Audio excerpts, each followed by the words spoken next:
Today, we're looking at all the Eventide rares that have never been reprinted in this special edition of the Magic the Gathering Market Watch. This video is sponsored by Flipside Gaming. Check out flipsidegaming.com for all your gaming needs. Right now, you can order Tarky or Dragonstorm, pre-order Magic the Gathering Final Fantasy, or find a vast number of other great items on their website. Remember, shipping is free in the US if your order is over $100 or consists only of singles. Just look in the description or comment section below for direct links to their site.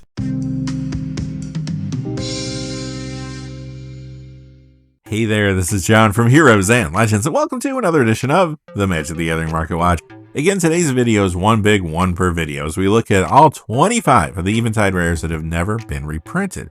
A few weeks back, we saw the Lorwyn rares, then all the Morningtide rares. Recently, we looked at all the Shadowmoor rares, and today we're wrapping up the block with Eventide. Just a quick note about this series though, it does go out to the Gold patrons and Hero and Legend tier channel members first, then becomes available on YouTube for everyone else a couple days later. So some of the prices may have shifted by the time you see this, but I'm not anticipating big changes for the cards we're talking about today. As you know, if you watch the channel, this set came out during a time when there was a recession in the game. Less packs were cracked, so these rares have become kind of hard to find in good condition. They tend to spike as well when they happen to play well with a new card. But the question is, do any of these 25 rares have potential? As we've learned on this journey, sometimes cards aren't reprinted for a very good reason. They're just not that great anymore. Quickly before we get started though, I do want to say thank you to one of our Gold patrons, and that is Drave. Drave, thank you so much for all your support on Patreon. I could not do this without viewers like yourself. Thank you again for all you do, Drave, for the channel. And now, without any further ado, let's get into it. Okay, we're going to go in order based on card value, beginning with number 25, Fiery Bombardment at 38 cents. This doesn't see any play, it's just asking too much. You need to basically be playing a mono-red commander deck with a lot of creatures that have red mana symbols in their casting cost. There's just not a place for this, and you're going to see this trend throughout the video today. There's a lot of cards that are just better in monocolored decks, and unfortunately, Commander is usually an environment where you don't see a ton of monocolored decks. There are some good ones out there, of course, but most Commander players do want to dabble into multiple colors.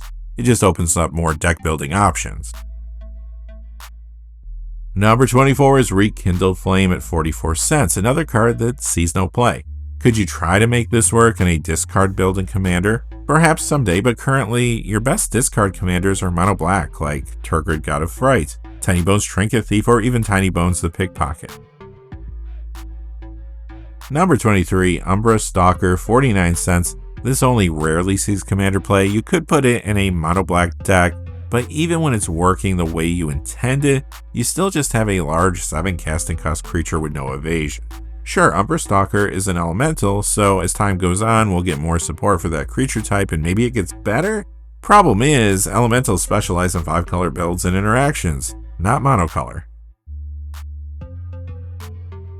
2 is Altar Golem at 50 cents. Okay, now this too is an inexpensive card, but I could work with it. I've seen it appear at times in Commander builds around Magda Brazen Outlaw and Mendicant Cord Guidelight. If you are making token creatures like Thopters or Servos, for example, Altar Golem actually could be playable. Not a bad pickup for 49 cents if you don't have a copy. Pyrrhic Revival comes in at number 21, 61 cents. This one doesn't get played. You could run it in Commander with something like Hex Parasite to give yourself some kind of an advantage, but it's still a 6-cost spell that isn't even going to be good for you in all board states. Number 20 is Evershriek at 85 cents, another card that just doesn't see any play. This might have some untapped potential though. Maybe you could try it in a Zur the Enchanter Commander deck, for example. I would like to see how it plays. If you could get some good auras on it that make it hexproof, perhaps you got something. I'd grab a copy of this just because it's cheap and it might be fun to mess around with. Number 19 is Mirror Sheen at 99 cents. This one is weird. It doesn't see play currently. It does make players of the Commander table think twice about targeting you with instants and sorceries as long as you have open mana, but if you're already behind, your opponent could still outpace you.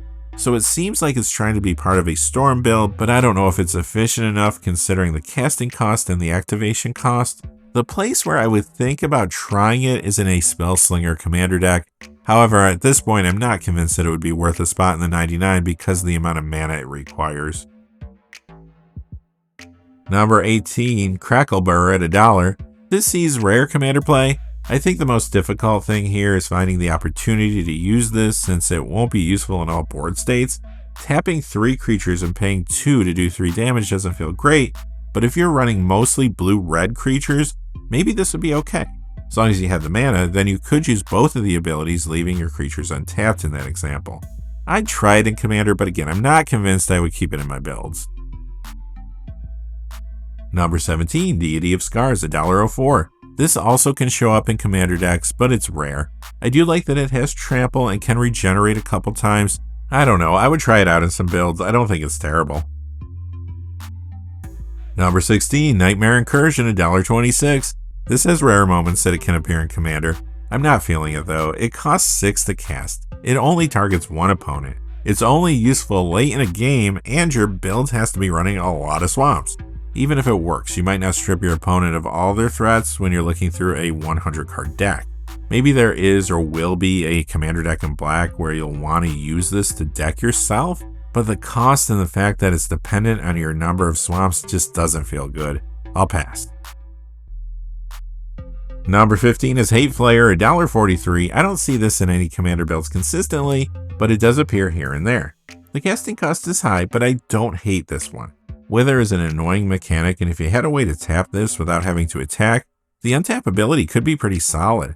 I might grab a copy to try this out. Number 14, Light from Within, $1.49. This does see Commander play at times in Giada Font of Hope builds, and it makes sense there. I think this is decent for mono white decks, and I would give it a go. It's a little expensive considering it costs 4, but I would grab a copy. Number 13, Still Moon Cavalier, $1.95. When this set came out, this card was quite strong. Even now, it will sometimes randomly appear in a sideboard of a modern or vintage deck. In fact, I saw 2 copies in a vintage mono white initiative sideboard not too long ago. Occasionally, it sees Commander play too. If you have open mana, this can be tough to deal with, especially if your opponent or opponents are playing black-white. Not a bad card. Number 12 is Glamour Die, $2.24. It can see some random Commander play at times. It's a sleight of mind that costs 1 more, but you get the opportunity to replay it throughout the game. Also, Retrace lets you dump lands in your graveyard too, and that could be relevant at times. Most of the time you won't need an ability like this, but there may be Commander decks out there that can find some value in this card. Sleight of mind effects sometimes overperform. Number 11 is Sanity Grinding, $2.50. This is a little more expensive because people love mill cards, but this is not a very good one. You can't mill yourself with it. It only hits one opponent. It needs to be in a deck with a lot of blue and the casting cost of the cards. Plus, it can be very random. Unless you're stacking your deck or know what's coming up, you could miss with this. There's just a lot of better mill cards out there. Alright, quickly before we get to our top 10, just a fast reminder, this video is sponsored by Flipside Gaming. Check out flipsidegaming.com for all your gaming needs. Right now, you can order Tarkir Dragonstorm products there, you can pre-order Magic the Gathering Final Fantasy products, or find any number of other great items on their website. Remember, if your order's over $100 or consistently singles, shipping will be free in the United States, and if you're looking for a direct link to their site, just check out the description or the comment section below. I do have links posted in both of those places. And now, without any further ado, let's get into the top 10. Number 10, Layering Emblem, $2.58. This does get some rare Commander play, but it's not in any builds consistently. It might not be bad in a spell slinging Commander build. If this was on a good evasive creature and you could periodically get a decent buff before combat, it might be worth a spot in the 99. It will also make players think twice before attacking you if you have open mana. I might grab a copy of this to try it out.